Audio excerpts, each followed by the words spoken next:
All right, guys, welcome back. We just had the breakdown of, we just went over the championship game.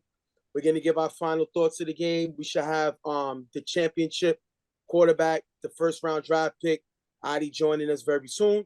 But we're going to give y'all some of our breakdowns before he joins us. I got my partner once again. You see Ghost right there. I got it right finally. Yeah. And I got my other partner, Lou the shooter. Wait, up, down. It's I'm down. to go down. Yeah. All right. And we got our other guy, Cam, host of You Chatting here. Another guest on Real Tuff Talk. Welcome, Cam. How you doing? I'm great. I'm great. Had a great week at work, everything. I'm great. Now, the first thing we want to talk about before we finish up, we just went over the game. We're going to give y'all breakdowns of the game. The first thing we're going to talk about is I want to give a special Real Tuff Talk shout out to a fan. We have a fan in the audience that's probably watching us right now in this drop, and that's Cam's son, Damien. That's right. I was told Papa Dukes that Stephen J is your favorite out of the show. What kind of kid you raising, Cam? I really appreciate that. I need all the love. And listen, Damien, we thank you for being a fan. Definitely. I'm so humble, and it's a blessing when I have people like that, the future leaders of Tuff Talk, watching, the mentors, and we appreciate you, Cam. You're doing a great job. Tell me more about your son and how y'all able to engage in the show. Oh man, like he just like he's obsessed with YouTube. So when he saw me on the show, when y'all had me on the first time, he was in amazement. And then he likes, the breakdown. He likes especially when y'all start talking crap about certain people. Like Right. he thoroughly enjoys that part. You know what I mean? So, shout out to my little lion, my son. He watching. You know what I mean? He's gonna enjoy this part too, especially. Damien, you could go. Listen, you're now officially, before Ghost jumps in, you're official member of Tuff Talk. You could play this for your friends on in school. You let them know that you got a shout out from Tuff Talk, the TFL show. Much love to y'all. Now I let the guys that I got to carry every week speak on their thoughts. Hold up. I like how you threw that in there, but go ahead. Hold on. Damien, you're going to love me and Mike. That dude is a fake and a phony. You don't want to be like him, darn it. He's mean.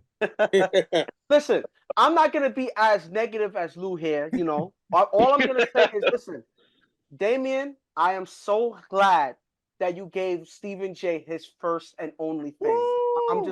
I'm so glad. I'm happy that you give him, because that's what, look at his face. He finally has someone that likes him. I'm glad for that, because listen, he felt like nobody liked him. He was in a corner half the time, crying. Like, yo, why nobody like me? Wiping away a tear and everything. Listen, I am so glad he finally has somebody that likes him, that's going to take his word seriously, because he knows nobody else does. So somebody got to like him. So listen, I'm so glad that he finally had his first fan after like 11, 12 years. Cam? 11, 12 years. 12 years. 12 years. I'm so happy for that. Just in time for the holidays. Yep. and Cam also told us that his son thinks that Adi from Rep City is a superhero. That was Cam's words from his son. So we'll let Adi know that as soon as he comes on the show. Speaking of that, let's talk about PME. You was there, Cam. All right, I think that's Adi right here. Okay, perfect timing. Getting his thing set up. There you go. Yeah, the bad man. All right, people. Yeah, it was good. Listen, let me get a man his right introduction. We got a treat with y'all. We have that bad man. He's a 3-time champion. He just won league MVP, the first player to win a quarterback to win a league MVP and a championship in the same season. Adi, thank you for being here. Before we start, I want to tell you, we were just talking about you because Cam's son Damien is a fan of the show. But he told us, this from Cam, that his son said, Adi is a superhero. So you have a fan out there, he watches the show, he loves you, you think he's one of his favorite players, and he says you are a superhero.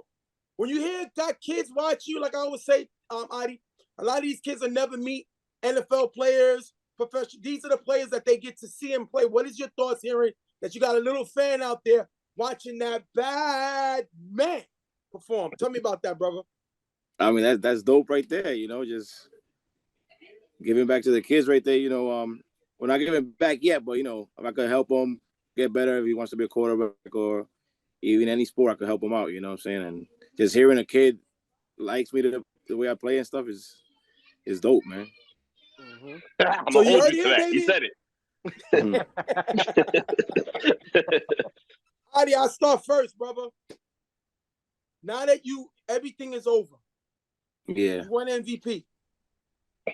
You help Rep City with the best record, win the division, and then you won a championship. Now that you sit back and you can look at everything, what is your thoughts now? My thoughts is like that was the goal. As soon as I joined the draft, was I had to win it all. I just finished losing the EHS chip, so I felt like anything I joined, I had to win. So that was my goal, and Rep City helped out big time with that. Now, before they jump in, I got one more thing. Because you had no idea that they had told us they want to move you up to their first round pick, which kind of increases your salary. So from $250 because you joined late, it jumped to $1,000. That's a nice little payout for the quarterback. Was you shocked? Like, how shocked were you to hear that? Because we know you didn't do it for the money. But when you hear that, like, what was your personal thoughts when you heard that from the team? I mean, it was dope. I mean, they believed in me, giving me the opportunity to win that money. That was dope by them, and I was surprised as soon as they called out that check. I was like, oh, that's even better. Especially right around the holidays. Nice timing. Perfect timing. Go ahead, Cam. You can ask him what you want to ask him. Go ahead, brother. Nah, I mean, just for me, how was the experience for you playing? Because I know what I saw, but how was the experience for you playing with Rep City this season? It's probably one of the best experiences I had in a long time. It was like I said, I think I said it before in an interview. They brought back the fun for me. I felt like I was playing too serious. I think I put more pressure on myself, just playing too serious. Like with them, it was just fun, and we was getting the job, So they brought back the fun for me, and it's helping me out a lot still right now. All right, I just have one quick question. You kind of answered, part of my question in terms of the difficulty in you jumping in and having fun with this team. But did you have a game plan when you first found out that you was drafted by Rep City? Was there a certain strategy that you was gonna take in terms of like how you move forward with this team, like how you handle them in terms of not being too tough or having a game plan and just saying, listen, everything like. Everybody's got to follow what you're doing. Did you come in with that? Like, what was the game plan as soon as you decided to, that Rep City drafted you? My game plan was to fit in first, and then with my plays, I seen all of them play. Not that I played with them before, but I seen them all play, so I would know where they would fit in my play calling. Like I know who could run out and where they'll feel comfortable in, and where I'll feel comfortable them doing the route. So it was kind of easy for me because I'm good with play calling, I believe. So they fit right into if you call it a system, they fit into right in my system. Go ahead, Lou. Okay. Dímelo de lo mío. See, what's up, Lou? Always win. Anyway, Adi, so now this is your third chip. Right, where do you place yourself then in the all-time greats of UFL? I don't place myself anywhere. I let. Or where do you think you should be? Not you. I never place myself in any category. I don't debate if I'm top whatever. That's not my job. I just go out and play. I don't care where they rate me. I don't really care on a lot of people's opinion. Some people like me, some people don't. And I don't ever get in those conversations of I'm better than him or to be top this or top that. I've never done that, so I won't start now. Well, I'll start for you. I would say top two, one or two. I would say behind El Chivo, but I don't want to. Yeah. You know, that would be definite. As you know, some people were saying if Ramsey wins one with that blah blah. You know, I'm not saying. Nah. You know, I'm not saying any names wherever he's at. You know, but yeah. I'll tell you where I rank him. I say because Chuck has so many accomplishments that he's done because Adi has missed a season, you know. Yeah, so I've only played 4 seasons. yeah, Right. so that as far as that, crazy. but if you think about it, Adi has 3 championships. And 4 Chuck seasons. has 3 championships. Adi's the only quarterback with multiple championships. But Adi's the first quarterback to win a championship for 2 different organizations. We have Reggie that went to 2 championships for 2 different areas. We have Chuck that went to, but Adi's the only one that has won for 2 different organizations. That's something to be said. He's the only quarterback to win an MVP and win the championship the same year. So he has a lot on his own that he can say, this is what I've done. You get what I'm saying? You know what, Jay? He said, you said 4 seasons, he has 3 championships. That's crazy. Yeah. So you gotta give the man his props. He's up there as one of the best. And what I love about it is that we have the stats. Now I'm gonna look through the stats and get Adi's numbers or whatever. But at the end of the day, it's all about hardware, and he has that.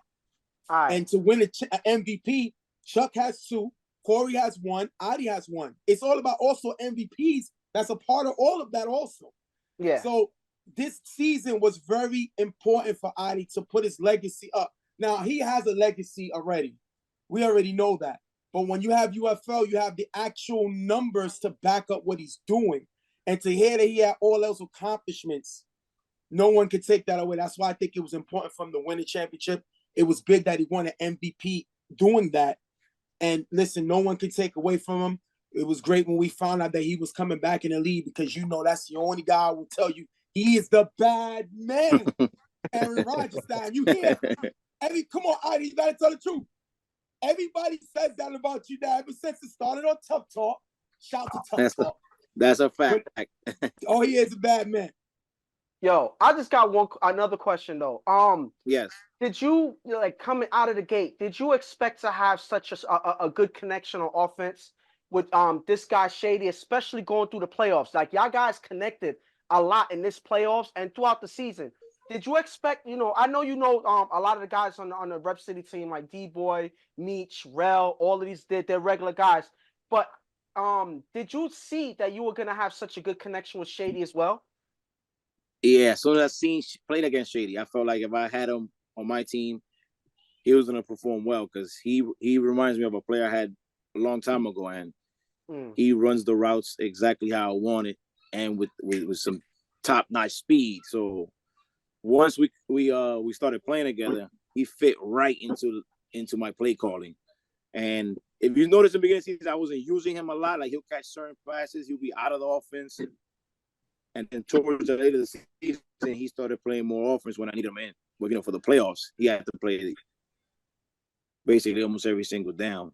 Got an interesting question I want you to answer. You have seemed to have the most fun this season than you had in a long time.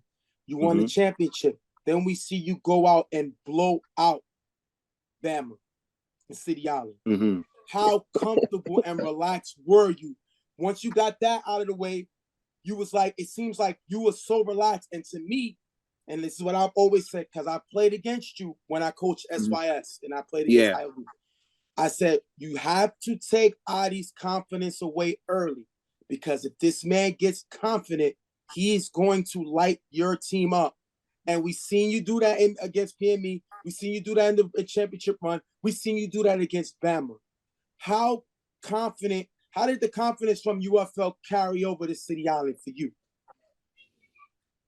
It carried over big time. I'm saying, playing with Rep City changed my whole mindset. Like, it's taking me back to how I used to play before, where I didn't really care about anything and just went out there and did my job. And it's helping me out, like I said, still to this day. And it doesn't stay with me now, you know? Like, I know there's games I play and I mess up, and there's games I look good. But since I've been playing with them, I felt like even if we lost the game, I felt like I was confident in the whole game. And I think it's just going to stick with me now. And I'm having more fun with it. If you see it, I'm talking more, I'm laughing more. It just helped me out big time, and I want to thank them for that. All right, Adi. Listen, bro, we appreciate you being here with us. Thank you for the time. Congratulations. Good luck on Sunday in City Island. We will all. It's funny because everyone here will be in the building. Yeah, we will definitely got be there. Me and Lou missing church to go there. Cam is not going to casino. He's saying he'll be there. That's so loud. You know, Ghost will be there. So we will be in the building. First seat to cheer for you, to watch Ryan Man. But we want to thank you. I want to thank you for making your turn in the league. I always say that you're a part of why the league has elevated to where it's at. And anytime you're a part of it, you make it great. Guys like you, Chuck, all you guys that are a part of the league, Corey, y'all make the league great. I thank y'all because it would not have taken off without you guys present. And we're so thankful that you gave us an opportunity, brother. Thank you. Thank you for y'all. Yeah, you always ask me every year if I was going to join, you know, so this was the year, and it came out. It came out at the right time, you know. I always want to thank y'all. You always show me love. I appreciate all of y'all, man, for real. Thank you, Adi. We appreciate you, brother. Talk to you soon. All right. Yes, sir, brothers. All right, man. All right, have a good one. All right. Likewise, brothers. Good night. Good night. All right, brother. All right. That was Adi. We're going to thank you for being here. Shout to him, man. That was a great interview. Thank you for the time. And now we got to go over the game now, the end of the game. Ghost, what you think really happened to PME? What was your personal thoughts on PME? We'll go around the room. I want to start with you. First of all, I think that there was a lot of miscommunications on defense. And I think that kind of started the momentum shift in Rep City's favor, because in the first half, they were going back and forth, you know, even though they were giving up points, they were going back and forth and they were striking right back. But I think because of the inconsistency of the defense throughout the game, it kind of caught up to the offense, where now Rel has to perform to win the game and everything is on him. He started to think a little too much, and he started to clearly make mistakes in the second half. And I think the defense is kind of what started that trend, and it kind of started affecting Rel's play overall. Because in that first half, he looked confident. He wasn't worried about nothing. He was able to score easily the first two drives. And then the second half came, and it was a different like vibe from him. And I think because he had to do more to keep them competing in the game, I think that's what kind of threw him off in the end, and it kind of led to the result that they had. Cam, same question. I mean, PME just didn't close the game out. Now, you got to think about it, and my hat's off to PME, because Rep City scored under the average, I believe, that we scored all season. Mm-hmm. And PME put up the most points that has been scored on Rep City all season. Mm-hmm. They just couldn't close out. Yeah. What do you think, Lou? Go ahead. Too much shady. That's what happened to PME. Plain and simple. 3 touchdowns, burning dudes like they were toast that you left on for too long, or that cookie that you left in the oven while you went to go brush your teeth. That's what killed them. Wait. You talking about? Are we talking about the same shady who on multiple episodes on Real Tough Talk we said dropped a lot of money all season? I don't know. That might have been Stephen J. I don't ever recall myself saying such a thing. Oh no, so I'm just saying it was said. Get your convicted felons correct. Okay. Oh, I didn't name a name. I know. I said, is this the same guy that we're talking about? More than like, yes. But here's the thing: whether he dropped money in the regular season, he dropped no money this time. Championship He MVP. stole money. He stole it. Listen, that's what PME's issue was. But listen, I'm gonna tell you this: the fact that he's always in the vicinity to make a play, whether he drops it or not, says a lot about him. And one thing that I like that Adi pointed out is that he started to notice that he was a good route runner, and he was able to implement him in his offense because of his route running. If you look at a lot of his plays, he knows how to get open.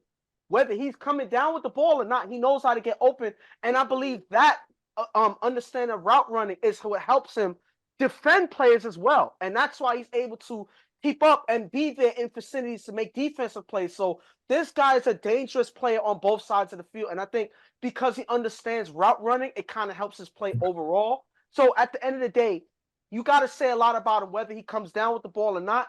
He is a guy who knows how to be in a play to make something happen. And you asked Adi a second ago, did the win carry over into City Island? Well, it definitely carried over into Casino for Shady because he went the next day as a quarterback and won the championship in Casino. Wow. I'm gonna give y'all a little substance. You know, I gotta get a little creative. So everybody here, you know, pretty much it's 4 of us. So I would say 3 out of 4 of us drive. You know, but Ghost has been in the car his whole life, so he knows the thoughts of driving. You know, every time you make an error, you get points on your license. And eventually, too many points, you end up getting your license suspended, revoked. What happened is, that's what PME did. Mistakes, the little mistakes, end up getting their license revoked. They made a key stop, and then Rel gets stopped. They used a key timeout that came back to haunt them later. Rel throws an interception on first down. That Doughboy challenges, which costs him a timeout that he needs later. See, we never question PME's talent. The problem is they can't put games away. And when Mimi got that 15-yard penalty for saying something that I think was one of the most selfish things you could do, he should have been benched. Especially, let me tell you something. Say what you want about Carmine. Give me Carmine before me. Mimi has always been arguably looked to as a selfish player. Now, Carmine at times could bring too much attention to herself. Carmine at times can be a distraction. But nobody's going to question if Carmine's PME. We questioned if Mimi was really PME. Mimi got cut, technically, by UTF when they changed quarterbacks during the season. Without telling them. They show no loyalty to him because you know why? At times, Mimi does not show loyalty to the team. But so Mike made a move that was best for him. Doughboy, being too loyal, did not pull Mimi when he needed to get pulled. Shady was cooking me. And Mimi's never been known as a defender. He's physical, but he's never been known as a defender. And playing against these Rep City athletes, give me Chad. 100 times over. Mimi called a crucial timeout. And not only did he call a timeout, he tried to blame it on one of the best on-field leaders of all time, Swiss. Then he says, Rico says, sour, whatever. And once again, Mimi makes it about himself. You know the effing vibe. 15-yard penalty. And I gotta say, that was Gronk. That was Gronk that did that. But look, I gotta add this one thing, Lou. Just one thing I gotta add. You mentioned the whole thing about him trying to blame something on Swiss and all of that. You know what's funny? We talked to Doughboy. He said that he was gonna take Mimi out. You know who kept him in the game? You know who fought to keep him in the game? Swiss. But that's when you, as the owner, you have to say, sorry, this is my call. Which he didn't do. It was Doughboy's call when they moved on from Carmine. So with the same, you know how y'all always say, have that same energy? He had to have the same energy and say, sorry, Swiss, this is my call. He needs to sit down because Chad is a playmaker. And Chad has the opportunity to, I think now, can Chad guard Shady? I don't know. Shady's a great route runner. But I give Chad more of a chance because of his speed, and he's an athlete, and he plays corner and tackle. So he's used to those shifty receivers. And again, now we'll never know what happened. Jaquan looked lost on certain plays defensively. So again, you run a red light, you get points. You make an illegal U-turn, you get points. You don't wear seatbelts, you get points. And eventually, you get your license suspended. That's what happened because they were in this game. But in the second half, The score does not indicate how far ahead Rep City was. I didn't took the pedal off the metal because they was up 9. He did go for the gusto to go for the win on that play where they I think it was a drop. Yeah, it was a drop. It was trying to blow them out. Yeah. But at the end of the day, he knew his team was up 9. So again, those mistakes add up to a loss. So we can sit down and look. The challenge, the Cabby challenge, I like that challenge. The Rel challenge, I don't like that challenge. The Mimi curse, the Mimi getting cooked, the Mimi timeout, the Rel interception on first down. These are all mistakes that they made. You can't make this mistake. The one when Nico came in rushing and there was a miscommunication with Nico and Jaquan, which Shady cooked them in the corner. These are all mistakes that you could not overcome. And we said it before. PME has all the talent in the world. They're not good at putting games away. And they could not put games away. Even when they was going to go up in half at the half, they made a mistake and they couldn't put the game away. And that's what got to hurt. And Cam, listen, you're the most, you're a player. Ghost, you played. Lou, you played. I played. That is the most heartbreaking thing when you made mistakes and left money on the table to give another team an opportunity to win. Heartbreaking. But they've been doing it the whole playoff run. We've seen them come away and win with Swiss practically carried them when Jimmy Marlowe got thrown out. They should not have won with it. Right. You know what I'm saying? There were certain mistakes that they got away with. Even that DG game, it was a bad pass and a big drop. That's all it was. Definitely. Mistakes that they made caught up to them eventually. And Ghost, you win with me, you know how I coach. I'm never going to celebrate something in the win that I wouldn't in the loss. And they lost. But these were mistakes that were making the whole playoff run. Yeah. And adjustments need to be made. Yeah. And you know what it is too? Needs to be made. The other thing is there's enough blame to go around on both the offense and the defense. Yes. You know what I'm saying? So it's not just Mimi per se. He did cost him. He did cost him. You know, Jaquan got cooked a couple times too, like that one touchdown. That interception on first down. Yeah. Yep. And he gets stopped after your defense just made a stop. Yeah. But this is why I say, but this is why I say overall, there's equal blame for everyone, right, including the coach, for not making decisions when they mattered. So the defense getting cooked, you have the offense starting hot and slowing down, making mistakes, and you have the coach not making key decisions to affect the game. So all of the blame is on all of everybody. Every part of that team is what gave up that game. Again, the Mimi stuff, I would have put him out. Mimi's a physical player, but Rep City's a physical team. And that's so you're not going to bully them. And so it don't work against them. And it's nothing against Mimi. If it was any other player, it would be the same situation. If a player's not working out in this game, you take him out. Pull him. Switch him out. That's all it is. It's nothing personal, but you want to win. Cam, like I'm telling you, if you're in that position, you're gonna switch whoever it is that's not working as long as we win. I don't care about their feelings. Because once we win, none of that matters. You get what I'm saying? So the goal is the championship. They sent late. They sent help late. If I'm sitting with 2 guys at the line, that's what I'm doing. And if I'm gonna blitz, this is my strategy. I don't know why no one does it.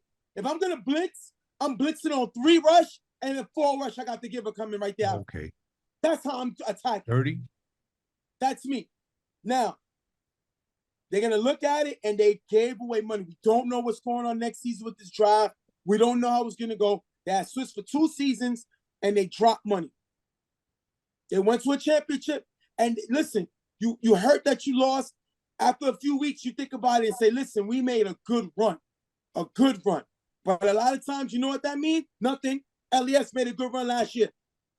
And they had one of the worst teams in the league. But you know what? Here's the thing, though. The one thing they can say is we didn't get past the first round. At least there's some hope at the end of the rainbow. Remember, they lost 4 straight years in the first round. You got to the championship. Just made it to the chip. Yeah. So you can't feel but so bad. Listen, Lou, do me a favor. Tell that to the little kids when you're telling them a happy ending story. But here's the problem. No. You can't do that. You can't do that, Stephen J. You cannot do that. You know why? Save You the know why? nursery Yo, rhymes mute him. for the bedtime Mute him, story. Mike. I'll get you some hot chocolate and you can talk to the kids. Don't bring that nonsense. Hold it. Let Lou make his point. Let him make his point. If you're gonna drag them, we've done it through the mud for their first round losses. You got to say, yo, at least you can look forward to the next season. Look, it doesn't even sound right coming out of my Jay. Let me I take it back. One thing. Jay, look, Lou, listen. This is something that hurts me. It hurts my soul right now. But I am 100% in agreement with Stephen J right now. It hurts my soul, but I have to be in agreement with him because listen, it doesn't mean anything. Look at what happened, like he said with LES. They went to the championship, and look what happened to them this season. They were pathetic this season. Ghost, bigger than that, and then we can talk about Rep City. And I want to see Cam on the stream. Cam, I hear what Lou is saying. You know what's my issue with that? You can't make holes in your own boat. And when it's sinking, you plug the holes and want to celebrate. They lost 4 years in a row because of them. Lou, they had the talent. They had sometimes the best record. They let them make interceptions, and they lost in the first round. They finished number 2. They finished number 2. I'm gonna blame Low Sugar. I'm blaming Low Sugar for my comment. You say that too. You say that to a team. No boy. Like, listen, a team like Don't Sleep, you would say that to. A team like Street Fam, who finally got it up, you say that too. But you don't say that PME, who not only competes in the A division. You're talking about a team that had the best record, didn't get out the first round, that's had as much talent. They lost in the first round. They got out of the first round. Hallelujah. We're not giving them credit for that. They should have never been in that predicament. And you know what? But look. But you know who also agrees with us? And Cam, I don't know if you was there, but we interviewed Doughboy. And he said the same. I heard it. He said, listen, it don't matter. It don't matter. We lost. So the whole consolation prize, hey, at least you made it. It don't matter because you're going home with nothing. So it doesn't lighten the blow at all. Yeah. If you want to say that later, when you retire, if you want to say that later, leading into next season, listen, we had a good run. Let's make the running. I got you. But for the next month or two, you don't. I'm sorry, Stephen J. My so that's apologies. My apologies. That's a good chapter in the autobiography. Correct. Now that's a good chapter in the autobiography. On the other side, Rep City played like one of the best teams ever in UFL. From start to finish. For Adi to come back into the league and then start playing again to a team he did not know and make them not only a dominant team offensively, but change the whole culture of the team as far as, now I'm not talking about personality. That's what makes Rep City. But when I say the culture, we didn't see the internal arguments like we've had in the past. Yeah. When Izzy was throwing, when Hood was throwing. We didn't see any of that. The way Cabby came in the organization and gave him an actual bona fide number one guy that you have to know where he's at all times. Yes. Change the organization. For Buto to bring in the toughness and the winning mentality, change the organization. So when you add those personalities in, a lot of teams can't handle it. Rep City's the one team that can. And because for them, it's all about winning. Yeah. And like I said, Buto was huge. They are winners. As well. Like, and this is a funny thing, Cam, and this is a funny thing. I've been watching Rep City for so long since they first joined the league, you know? D-Boy had his heights, you know, in the league when he first started, whatnot. Tess was always, you know, on the cusp of being one of those players that you have to watch out for. We always put Meech up there, former defensive player of the year. You have Rel, former championship MVP, who you know has always been right there. We always say Rel has to perform in order for him to win. Macho, league MVP. Who's also a former league MVP as well. So it's like this team had so many guys, but it's funny how besides B-Dot, most of the guys who were really cooking this season were guys that just joined the team. Guys like Shady. You had Rich, who had a good season locking up on defense. You had Finney, who was also a really good defender. You had Macho playing well on defense. You had Buto coming in on both sides of the field, winning that Johnny Rockstar Award. He proved his worth this season. So all of these guys, you have Dave, who came in, who had a good season as well. All of these guys were not regular Rep City guys in this league. And they came in and they were the main guys doing it this season. If you look at the numbers, you know? And that's why when I was looking at the game against the Monarchs, I wasn't shocked that they performed that well. Because this is what's been happening all season. There was a game, remember, Jay, you interviewed Meech on the sideline. He didn't play. And he said, listen, we didn't play, but we still got our guys cooking in the game. This is what happened. And the fact that Adi came in was able to connect with these guys that weren't even regular guys on this team, let alone playing in this league. It's just amazing, you know? So these guys were able to plug and play in a way that a lot of teams can't. And you got to give them a lot of credit for that. Now, here's the thing. What's going to happen next year? That's a good question. That's the problem, because you got to remember, the season before, when they ain't have no quarterback, they offensively they weren't good. You better, if there's such things as football guards, which there's not, you should be throwing offerings to that fake individual, because Adi ain't gonna be there next fake year. Football guys. Cabby's gone. You know what I'm saying? Yeah. So that's a rebuild. Yeah. But you know, the great thing about the defense will still be good. I believe. You know what I'm saying? Because it's your core guys. That's a great question. The difference is now you're going to see guys that wants to play with Rep City, because now we've seen them get big names like Akon win a championship. They brought Adi, won a championship with Cabby, won a championship. Macho signs with them, won a championship. Buto. Now, Buto was mad the other teams didn't pick him up. The only way I'm accounting that is Buto does not fit in everybody's system. I cannot see Buto with the Monarchs. Right. Because the Monarchs work, they play a certain system. And Buto is a chaotic, intense guy. And everybody don't fit with everybody. And so I can understand them moving on. Plus, Buto plays the middle. That is Mike's position. Yeah. Buto has to take over he runs the defense. You know what I'm saying? A lot of times Rep City will give Mike, Buto that saying, it don't work with everybody. So certain teams are going to look and say, you know what? We would rather pass up than bring this guy in, because we don't want to make those drastic changes, especially Monarchs are defending champs. Yeah. Bringing Buto in is not just signing some free agent off the street. And I'm also adding the fact that this was in the beginning of the season. This was before they even played the game. They still had Matrix on the roster. They didn't have an issue with Santana until they didn't know what was going on with Santana. So you're not going to know, and they have no place to put Buto. So if I'm them, what do we need him for? We have good linebackers. We have one of the best defenses last season.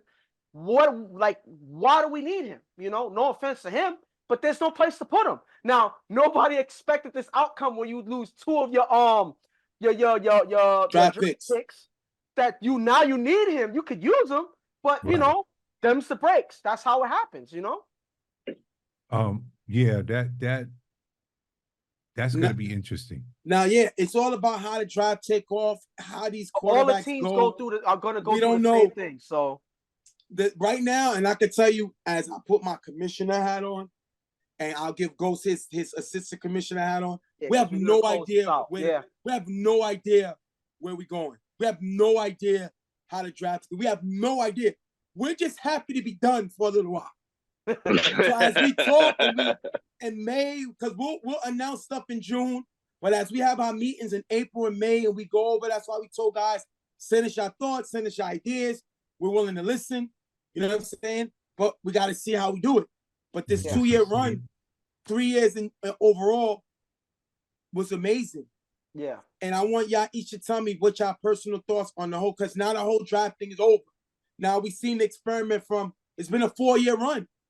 From when we took out the 8 players from the beginning, then we had the draft, then we took a season off, Then we redrafted other than the guys who's in the championship, and they stood on the team for 2 years. So overall, now that you can sit back and look at the finished product, what do y'all think personally, starting with you, Cam? I mean, I think it was something great. It was refreshing, something new for TFL as a whole. Like, there's no other league doing a draft, you know what I mean? And especially when you go back to the first one, when it was over at East Harlem Pizza, like, it was an event. Yeah. You know what I mean? It's something that the circuit needs. You know what I mean? I was happy to witness it. I'm happy to be a part of Rep City and benefiting off of the draft. Mm-hmm. You know what I mean? But again, it's something that the circuit needed. Lou, you next. I liked it and disliked it. You already know the reason I disliked it. It was definitely something new. You know what I'm saying? Like Cam said, that wasn't something that you saw. And it was an event. That first one was crazy. Yeah. It was live. You know what I'm saying? You know, Stephen J was acting out like he always does because he has no self-control. But you know what my issue is the fact that, first of all, the A player doesn't have to show up, but you should let dudes know the best thing that should have been done and stuck with was you had to pay money as a draft pick and you got your money back. If I pay you $150, I'm a player. I don't care. I'll play enough to qualify. You know what I'm saying? The thing that, you know, some of the divas don't want to show up because it's certain teams. I understand it. No one wants to play for a loser at the end of the day. But if you join, you know that going in. That's the problem. You know what I'm saying? And like you said the other day, it may not be 3 rounds because I would stop at a round and a half because there's a lot of dudes who are in the draft who ain't A players. Sorry. Should the league, before you jump in, Cam and Lou, really quick, should the league only have certain teams in that has a competitive reputation? No. I say no, because at the end of the day, you're playing for money, and if you want to throw away your money, then that's on you. But then you can't get mad if the draft players don't show up. Oh, no, of course not. But yeah, but you know what it is? No, you can. Because the thing is, if you go into the draft, you know that you can be picked up by a crappy team. You get what I'm saying? In that sense, if you don't want to do that, then don't put your name in there. I think the team, and then I'll have Ghost answer the same question. I think you should be established. You should have a roster and already have a team. If you're gonna come and want these guys to play with your organization, you owe it to them to have an organization. You owe it to them to have a roster, and they're coming to join, to commit, to put the sprinkles on top. They cannot be the whole Sunday. That's the issue that I have. But here's the thing: if you're a draft pick, you should be the Sunday, hoping that these players that they draft fills their roster, and that is not the drafted player's job. Okay, how about look at UTF for instance, right? they sold Mike sold his firstborn to get Henry, and he had a decent team, and dude quit on him. No leader. But it doesn't matter. You know why? It doesn't matter. We can't blame him because you can't say he didn't do that with the Monarchs. He did not do that with the Monarchs. But the Monarchs, what's his face didn't show up. Matrix didn't show up. Alex made enough games to qualify. So and they still was in the Final Four. For whatever reason, you have UTF. Whether they had their organization, they had players. They never was without at least 8 players.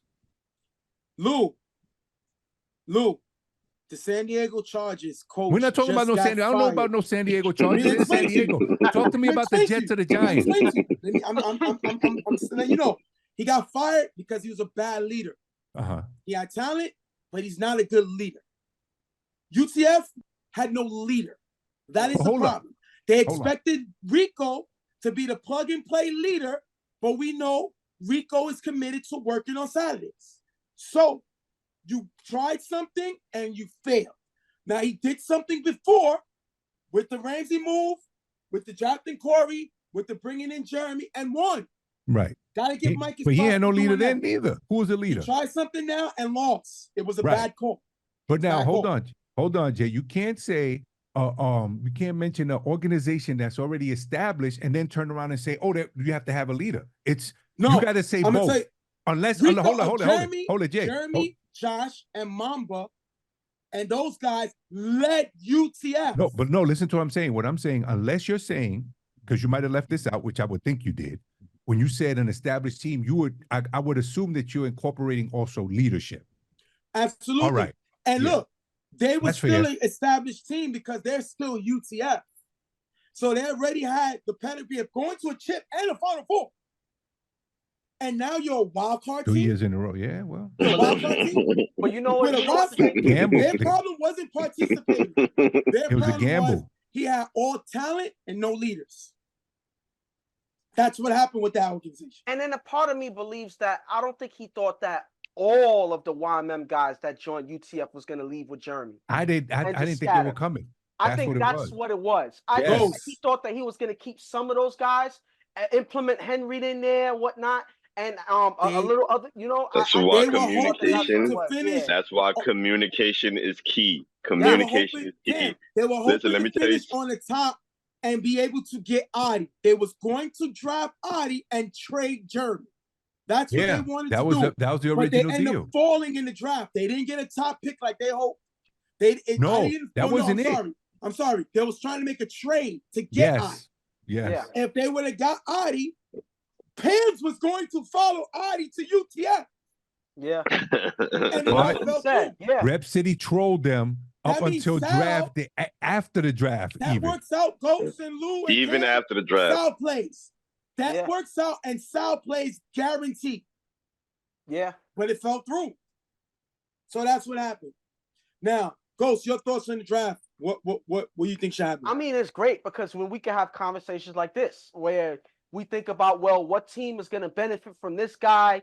How do they implement their system with this person here? Will this person be too toxic for the team? These are so many conversations that you cannot have without a draft. And it shows that leadership on one team, this is what puts them to the test. Decision-making on what guy fits in their system, what draft to get when, how to negotiate with other teams to make a trade. All of these things are things that most coaches and leagues don't have the opportunity to do. So when you give them the opportunity, it raised their stock that much more when they're able to make the proper decisions to put them in a championship position. So that's why I say Rep City, even though they had a draft for Cabby, I think that was a great success because that first year that they drafted him, he had 7 touchdowns. He was one of the tops in the league. Even though they had a struggling offense, one guy still had 7 touchdowns. That says a lot about that guy you just added on your team. And then when they added Adi, it was a done deal. Yes. So that's large in part because Tommy was pretty much going with his guys. Yes. We had Shady on the roster last year. Yeah. But Tommy was going with his guys. Yes. Yeah, he was going with his guys, his people.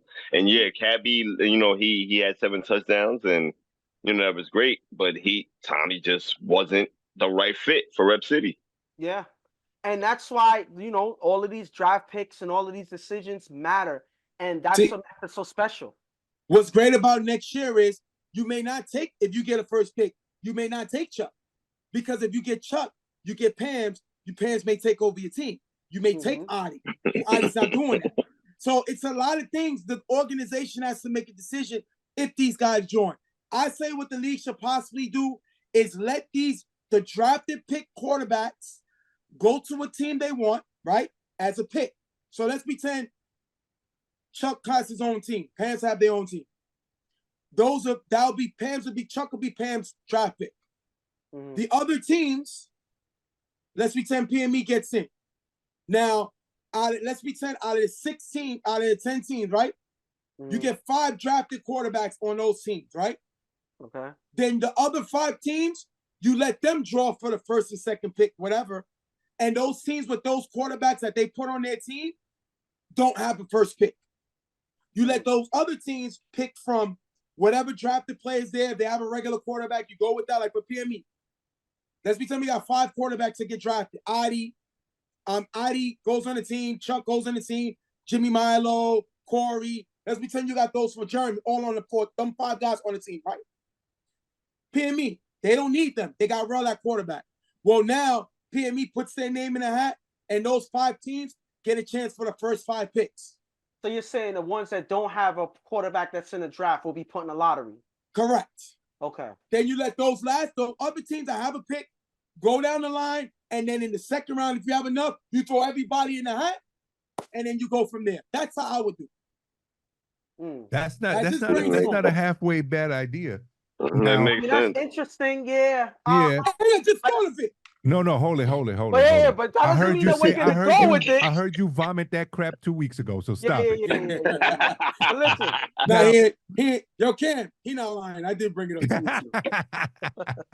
But listen, there's some kinks to iron out because we may come up with something even better. So correct. That's the main thing that we have right now. We're still brainstorming, but listen, give us a break. We had a whole season. So it's crazy how Jay said he wants a break, but yet still he's already thinking about this stuff. No, I'm done. After the show, we're done. Don't believe him. He can't help it. He can't help it. So listen, we're going to take a break and we're going to come back to, brainstorm on these ideas. And I'm sure we're going to come up with something really good.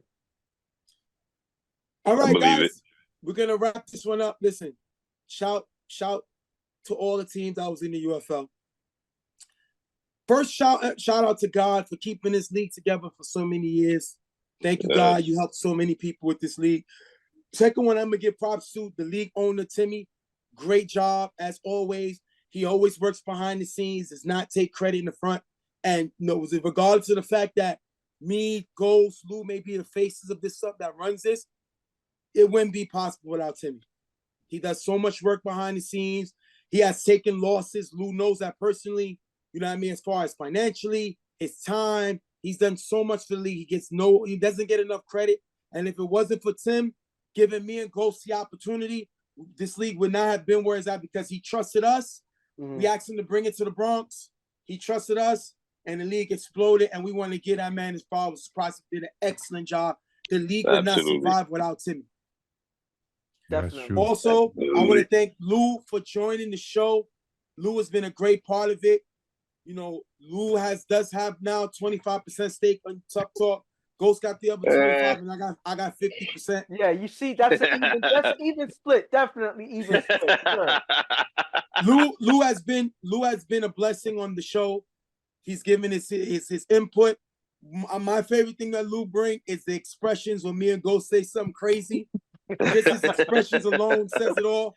He's one petty. Does it better than him. He does a great job with that. I want to thank my partner, Ghost, my brother, who's rolled with me for so long. He does not get the credit that he deserves with the editing, with the staying up, working a full-time job. Only people who do videos like Cam, Lou, it's a job. Skip would know. And to not only have to edit, but have to be a host on the show. And write a script. Write a script that he sends to me and Lou. Jay does nothing. No, I don't do the script. Ghost does the script. He does an excellent job. I tried to do the script before, and I was fired right away. Ghost got rid of me. And there's only one reason why. Because I put too much. Yeah, Jay wants to talk about so much stuff that one play will last a half an hour. Yes. So yeah, I know. No, thank you. So I want to give shout to you, Ghost. Their flowers. Shout to Cam. Cam's show. You chatting is awesome. He's done a great job. He's been a guest on our show. He will be a guest in the future. We will have him on the show next season. He will be a return guest, just like you see First Sake. They got Shannon Sharp these days. They got these guys. Cam will be a regular guest with us. He makes the show better. He knows the inside of certain organizations, but he has brought in a perspective from the outside, and he does a great job as far as being media. And we wanted to thank him on a great job he did. He fitted right in. We want to give a shout out to our man Damien, a new person, a voice on the show. We love the energy. We love the fact that we got a fan. He gave Adi's flowers. Listen, we thank you guys, man. We would not be where we at without Cam, people like you, your son, and people watching us. Regardless of what we say, good or bad, truth or false, it's a show, and we always love the people that support and just have our back, man. I would like to say thank you, Jay and Mike, for allowing me, the privilege of being with Mike on the show. I don't know about Stephen J. And keeping my wife up late at night, keeping me up late at night. I get up at 6 a.m. to go pick up my grandson, and I don't get off on a Tuesday to like 12:30, you know. Word. Till, you know, well, he does get up at 6 to go to the gym. But anyway, Yeah. you know, I just They want don't to know, thank Lou. We y'all. be on late. I They don't just know. want to thank y'all for the honor and the privilege of this season. And I'm just gonna get better and better. And just know that after all of this is said and done, I gotta stay up at night to finish this, to make it up. Yeah, to put it up, boy, it could be on the show. Yeah, so also, I want to give a shout out to my wife, my kids, Yes. because I'll be up late talking just like this, recording our moms, because same thing with Ghost, Lou's wife, same thing. Y'all guys know we be up sometimes, it'd be 1 o'clock in the morning, and we're talking exhausted, but we can't show the audience that. But the last behind the scenes that we have, the jokes that we have behind the scenes, listen, it's a great job. We appreciate everybody who's a part of it. Thank you, guys. So we're going to wrap it up. On behalf of Real Tough Talk, I'm Stephen J, my partner Ghost, my partner Lou the Shooter, our other co-guest right here. You almost had it. The other side. Before Cam. As far as you chatting, we're gonna thank y'all guys. We're gonna see y'all guys next season. First show should be up in June as we go over what the league decides to go forward. And we're gonna see y'all. Thank y'all for y'all support. Hopefully y'all like the show. If y'all don't, we don't care because it's over. Like I always tell y'all, put God first and everything will fall in place. Much blessings. We see y'all guys next year, man.